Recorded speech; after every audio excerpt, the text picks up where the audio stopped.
जब भी बाजार में उथल-पुथल हो या फिर बाजार ऑल टाइम हाई पर हो, ऐसे में एक स्ट्रेटजी बहुत काम आती है, जो है आपकी वेल्थ को ना सिर्फ बढ़ाती है, बल्कि ज़रूरत पड़ने पर नुकसान से बचाती भी है। हम बात कर रहे हैं एसेट एलोकेशन स्ट्रेटजी की।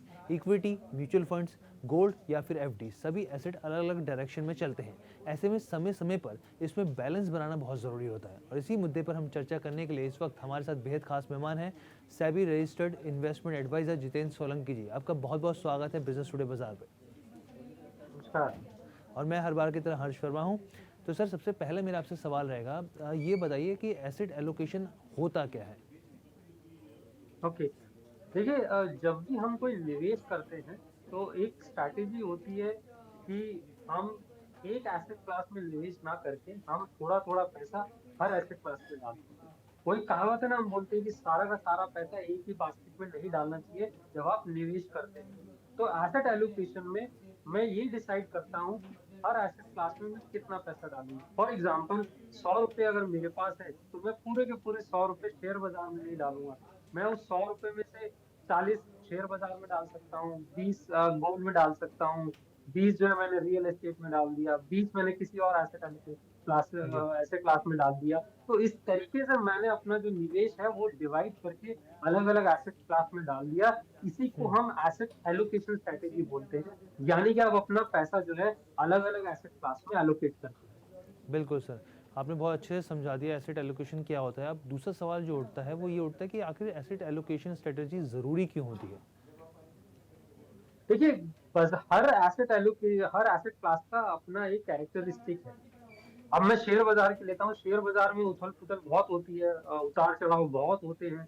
हुँ। ज़रूरी नहीं है कि हर निवेशक का उतना रिस्क टॉलरेंस हो कि वो सारा का सारा पैसा जो है उतना वोलेटाइल देख सके। हुँ। वहीं दूसरी ओर अगर हम फिक्स्ड इनकम इन्वेस्टमेंट की बात करते हैं, तो अगर मैं सारा का सारा पैसा फिक्स्ड इन्वेस्टमेंट डालूँगा, तो मुझे इन्फ्लेशन बीट करना मुश्किल होता है, टैक्सेस मेरे हुँ। लिए इश्यू होते हैं। तो कभी भी किसी एक सिंगल एसेट क्लास में निवेश डालना जो है वो मेरी राय में यूज़फुल नहीं हो पाता है निवेशक के लिए। तो इसीलिए हम एक स्ट्रैटेजी जो एसेट एलोकेशन स्ट्रैटेजी है, वो यहाँ पे कारगर होती है कि मैं जब अलग-अलग एसेट क्लास में निवेश करता हूँ, तो हर एसेट क्लास की जो अलग कैरेक्टरिस्टिक है, मैं उसको अपने पोर्टफोलियो में ऐड कर लेता हूँ। बहुत से एसेट क्लासेस ऐसे हैं जो रिवर्स डायरेक्शन में मूव करते हैं। फॉर एग्जांपल इक्विटी है, गोल्ड है, तो जब भी इक्विटी डाउन होता है, गोल्ड अच्छा मूव करता है, ये हमने हुँ। देखा है। तो इस चीज़ को मैं कैप्चर करने के लिए और इस चीज़ को इन कैरेक्टरिस्टिक्स को जो है, जो अलग-अलग एसेट क्लास की होती है, उसको कैप्चर करने के लिए मैं एसेट जी। एलोकेशन स्ट्रैटेजी यूज़ करता हूँ।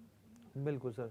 मेरा अगला सवाल रहेगा कि अमूमन इस तरह का देखा जाता है, लोग इस तरह की गलती करते हैं कि किसी के फ्रेंड ने कुछ सजेस्ट कर दिया तो वहाँ इन्वेस्टमेंट कर दी, या फिर कहीं देखा उन्होंने कि भई हाँ, फिर 70% इक्विटी में कर रखा है, 50% यहाँ कर रखा है, 20% यहाँ कर रखा है, तो वो सुनी-सुनाई बातों पे इन्वेस्टमेंट कर देते हैं। अब मैं आपसे ये समझना चाह रहा था सर कि एसेट एलोकेशन सब निवेशकों के लिए तो अलग-अलग होना चाहिए, या फिर नहीं, सबको एक ही तरीके से करना चाहिए? नहीं, एसेट एलोकेशन आपकी जो खुद का रिस्क टॉलरेंस है, उस पे बहुत कुछ डिपेंड करता है। अब अगर इक्विटी एलोकेशन करना है, तो सभी निवेशक 50% इक्विटी एलोकेशन पे कंफर्टेबल नहीं होंगे। हुँ। कुछ कंजर्वेटिव निवेशक होंगे जिनको 50% एलोकेशन में जो है उतना उतार-चढ़ाव नहीं देख सकते, वो 20% तक ही कंफर्टेबल होंगे। कुछ हुँ। निवेशक हैं जो 70% की इक्विटी एसेट क्लास के में अगर एलोकेशन करेंगे, तो उसमें कंफर्टेबल होंगे क्योंकि उसका निवेश बहुत लंबा है। तो हर निवेशक अपने रिस्क टॉलरेंस के हिसाब से कंफर्टेबल होगा और यही कंफर्टेबिलिटी फैक्टर आपका एसेट एलोकेशन डिसाइड करता है। यंग निवेशक है वो 70% तक जा सकता है, जो रिटायरमेंट की तरफ मूव कर रहे हैं वो 50% तक भी जाना पसंद नहीं करेंगे, उनके लिए रिस्क टॉलरेंस ज़्यादा हो जाता है। तो इसीलिए जो एसेट एलोकेशन है, वो अलग-अलग होता है। हर निवेशक की अपनी जो पर्सनल रिस्क टॉलरेंस है या उसके जो गोल्स हैं, उस पे डिपेंड करता है कि क्या एसेट एलोकेशन स्ट्रैटेजी होनी चाहिए। ठीक है सर, आपने ये तो बहुत अच्छे से समझा दिया कि एज फैक्टर इसमें बहुत अच्छे से काम करता है। लेकिन अगर मैं एक आइडियल सिचुएशन मानूँ एलोकेशन की, क्या ऐसा कुछ होता है? देखिए, अगर हम ध्यान देंगे, कुछ रिसर्च देखेंगे तो एक ऐसा आइडियल एसेट एलोकेशन निकल के आता है। परफॉर्मेंस के बेस पे है ये कि अगर हम पिछले हिस्टोरिकल अगर परफॉर्मेंस देखें तो कौन-सा एसेट एलोकेशन है जिसने बड़ा अच्छा परफॉर्म किया है। तो जो रिसर्च है वो ये बताती है कि 60-40 का रेशो, यानी कि 60% ग्रोथ एसेट क्लास जैसे इक्विटीज है, 40% अगर डेट में है, इस एसेट एलोकेशन ने अच्छा परफॉर्म किया है comparison to even 100% diversified equity investment. तो ये अब आइडियल एसेट एलोकेशन कहा जा सकता है कि अगर प्लेन किसी को कुछ नहीं पता है और उसको आइडियल एसेट एलोकेशन लंबी अवधि के लिए करना है तो ये हो सकता है। लेकिन जैसा मैंने कहा, ये पास्ट के परफॉर्मेंस के बेस पर इसको आइडियल एसेट एलोकेशन कहा गया है। इसके बावजूद आपका एसेट एलोकेशन क्या होगा वो आपके पर्सनल रिस्क टॉलरेंस पे डिपेंड करेगा। ठीक है सर। अब थोड़ा सा और आगे बढ़ते हैं हम लोग। सर पिछले हफ्ते की अगर मैं बात करूं तो शुक्रवार को छोड़ दे तो पूरे हफ्ते बाजार में लगातार बाजार ने हाई लगाए हैं। तो ऐसे में तेज़ी के बाजार में एसेट एलोकेशन की रणनीति क्या होनी चाहिए?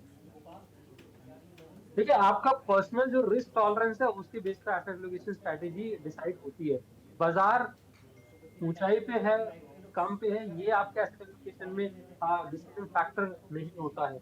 आपका एसेट एलोकेशन आपके फाइनेंशियल गोल्स के होराइजन पे बहुत कुछ डिपेंड करता है। हाँ, जब बाजार में उतार चढ़ाव होते हैं तो एसेट एलोकेशन स्ट्रेटेजी में बदलाव की स्थिति हो सकती है।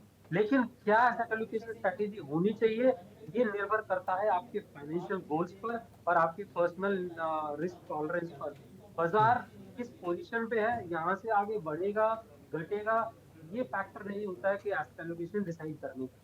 ठीक है, लेकिन सर वैसे अगर समझना चाहिए, क्योंकि देखिए तेज़ी भी आती है, गिरावट भी आती है, तो हमेशा से कहा जाता है कि भाई आपको अपने पोर्टफोलियो को चेक करते रहना चाहिए, अपने जो एसेट्स हैं उनको उसके ऊपर ध्यान देना चाहिए। तो कुछ तो सर होता होगा कि भाई अब बाजार इस समय गिर रहा है या इस समय उठ रहा है, तो कुछ चीज़ों का ध्यान रखना चाहिए या हमें थोड़ा सा इन्वेस्टमेंट को चेंज करना चाहिए? देखिए, जब भी बाजार चढ़ेगा, बाजार अगर बढ़ेगा तो आपका एसेट एलोकेशन चेंज हो जाएगा। फॉर एग्जाम्पल, अगर आपने 40% इक्विटी एलोकेशन डिसाइड किया था जब बाजार नीचे था, अब बाजार अगर चढ़ जाता है, ऊंचाई पकड़ लेता है, तो वो 40% आपका एलोकेशन 50 पे पहुंच जाता है, 60 पे पहुंच जाता है। अब वो जो एसेट एलोकेशन 60 पे आया है, यानी कि 60% इक्विटी आपके पोर्टफोलियो में दिख रहा है, वो आपकी पर्सनल रिस्क टॉलरेंस को सूट नहीं करता है या मैच नहीं करता है। तब जरूरत पड़ती है कि मैं इस एसेट एलोकेशन को चेंज करूं, 60 को मैं वापस 40 पे लेके आऊं।